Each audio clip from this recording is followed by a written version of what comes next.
गीता ज्ञान। भगवान श्री कृष्ण से लीजिए जिंदगी के 6 सबक। अगर गौर करें तो हम पाएंगे कि भगवान श्री कृष्ण का पूरा जीवन मैनेजमेंट की प्रयोगशाला जैसा है। कुरुक्षेत्र में 2 सेनाओं के बीच खड़े होकर भारी तनाव के समय उन्होंने अर्जुन को जो ज्ञान दिया वह दुनिया में श्रेष्ठतम है।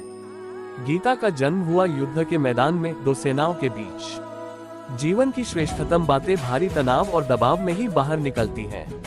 अगर आप दिमाग को शांत और मन को स्थिर रखने की कोशिश करें तो सबसे बुरी परिस्थितियों में भी अपने लिए कुछ बहुत बेहतरीन निकाल पाएंगे। यही सिखाते हैं कृष्ण। गीता पढ़ने से पहले अगर इसी बात को समझ लिया जाए तो गीता पढ़ना सफल हुआ मानो। श्री कृष्ण का जीवन ऐसी ही बातों से भरा पड़ा है, जरूरत है नजरिए की। उनका जीवन आपके लिए माइथोलॉजी का एक हिस्सा मात्र भी हो सकता है और आपका पूरा जीवन बदल कर रख देने वाला ज्ञान भी। ये हमें तय करना है कि हम उनके जीवन से लेना क्या चाहते हैं। श्री कृष्ण मात्र कथाओं में पढ़े या सुने जाने वाले पात्र नहीं, वह चरित्र और व्यवहार में उतारे जाने वाले देव हैं। वह हमें सीख देते हैं कि गीता का ज्ञानवान सिर्फ मुर्दों को आराम है, जिंदगी संघर्ष का दूसरा नाम है। कभी अगर आपको जीवन की स्थितियों पर रोना आए तो एक बार श्री कृष्ण की जीवनी पर नजर जरूर डाल लें। रोना बंद कर देंगे आप। श्री कृष्ण ने एक जेल में जन्म लिया था और जन्म लेने के तुरंत बाद ही उन्हें रात में ही उफनती यमुना पार कर गोकुल ले जाया गया। तीसरे दिन ही राक्षसनी पूतना उन्हें मारने आ पहुंची और यहाँ से जो संघर्ष का सिलसिला शुरू हुआ वह देह त्यागने तक बना रहा। भगवान श्री कृष्ण का जीवन कहता है, आप कोई भी हो संसार में आए हैं तो जब तक जीवन है आपको संघर्ष करना ही होगा। वे चाहे श्री कृष्ण हो या पुरुषोत्तम श्री राम, मानव अवतार लेकर परमात्मा भी सांसारिक चुनौतियों से बच नहीं पाए। लेकिन श्री कृष्ण ने कभी किसी बात की शिकायत नहीं की, हर परिस्थिति को जिया और जीता। श्री कृष्ण कहते हैं, परिस्थितियों से भागो मत, उसके सामने डटकर खड़े हो जाओ, क्योंकि कर्म करना ही मानव जीवन का पहला कर्तव्य है। हम कर्मों से ही मुश्किलों को जीत सकते हैं। गीता का ज्ञान जो शिक्षा वही जो अज्ञान घटाए, कौशल बढ़ाए। श्री कृष्ण ने अपनी शिक्षा मध्य प्रदेश के उज्जैन में सांदीपनी ऋषि के आश्रम में रहकर पूरी की थी। कहा जाता है कि 64 दिन में उन्होंने 64 कलाओं का ज्ञान हासिल कर लिया था। वैदिक ज्ञान के अलावा उन्होंने कलाएं सीखी। शिक्षा ऐसी ही होनी चाहिए जो हमारे व्यक्तित्व का रचनात्मक विकास करे। संगीत, नृत्य, युद्ध सहित 64 कलाएं कृष्ण के व्यक्तित्व का हिस्सा बनी। अगर आप विद्यार्थी हैं तो खुद को सिर्फ किताबी ज्ञान तक सीमित न रखें, अपने कौशल पर ध्यान दें, हरफनमौला बने।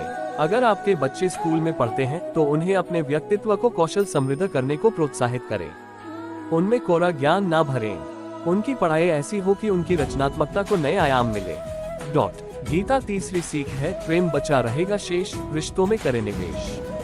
कृष्ण ने जीवन भर कभी उन लोगों का साथ नहीं छोड़ा जिनको मन से अपना माना। अर्जुन हो, सुदामा या फिर उद्धव, श्री कृष्ण ने जिसे अपना मान लिया उसका साथ जीवन भर दिया। रिश्तों के लिए उन्होंने कई लड़ाइयां लड़ी और रिश्तों से ही कई लड़ाइयां जीती। उनके जीवन का सीधा संदेश है, सांसारिक इंसान की सबसे बड़ी धरोहर रिश्ते ही हैं। अगर किसी के पास रिश्तों की थाती नहीं तो वह इंसान संसार में अच्छा जीवन नहीं जी सकता।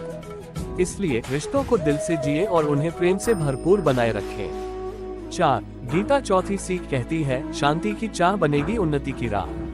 श्री कृष्ण ने महाभारत का युद्ध होने से पहले शांति के लिए पांडवों और कौरवों के बीच मध्यस्थता की। हालांकि दोनों ही पक्ष युद्ध लड़ने के लिए आतुर थे, लेकिन श्री कृष्ण ने हमेशा चाहा कि कैसे भी युद्ध टल जाए।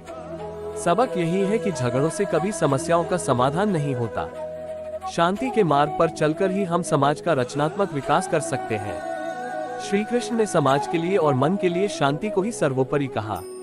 उन्होंने समझाया कि कोई भी परेशानी तब तक मिट नहीं सकती जब तक शांति ना हो। शांति से ही सुख मिल सकता है, वह चाहे वैयक्तिक हो या समाज की। शांति से ही उन्नति संभव है। 5.